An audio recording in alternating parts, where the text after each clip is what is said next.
ఇది సరుకులు మెంతులు, ఆవాలు, జీలకర్ర, కరివేపాకు, పచ్చిమిరపకాయలు, మిరపకాయలు,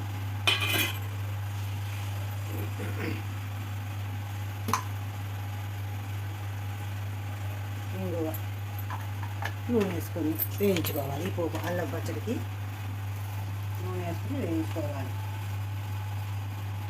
ఇందులోకి పోపు మిరపకాయలు, పచ్చిమిరపకాయలు, మెంతులు, ఆవాలు, జీలకర్ర, ఇంగువ, కరివేపాకు ఇవన్నీ వేసుకుని మిక్సీలో వేసుకోవాలి. సరిపడా ఉప్పు వేసుకోండి. పసుపు వేసుకోవాలి. తరుక్కోవాలి, సన్నగా అల్లం తరుక్కోవాలి. ఇది ఇందులో వేసుకోవాలి. కారంలో ఇందులో ఇలా నానబెట్టుకోవాలి. చింతపండు ఇలా నానబెట్టుకోవాలి. గింజలు లేకుండా చూసుకొని మిక్సీలో వేసుకోవాలి. తగినంత పులుపు.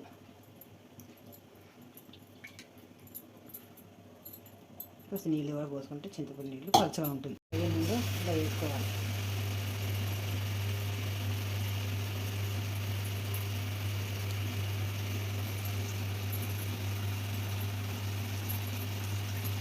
ఒక 4 పక్కలుగా కలిసేట్టుగా కలుపుకోవాలి. కొంచెం ఎర్రకారం కూడా వేసుకోండి. కారం వేస్తున్నాను. కలుపుతూ ఉండాలి. కాస్త మీకు ఎంతవరకు కావాలో అంతవరకు కలుపుకుంటూ ఉండండి. బాగుంటుంది. కాస్త బెల్లం వేసుకోండి. తీపిగా బెల్లం వేసుకుంటే టేస్ట్ వస్తుంది.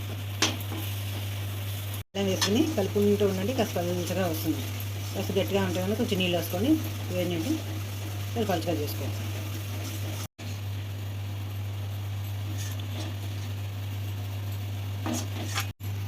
ఇడ్లీలోకి రెడీ. రొట్టె ముక్కలకి, దోశలకి, అట్లలోకి అన్నిట్లోకి అల్లం చట్నీ రెడీ.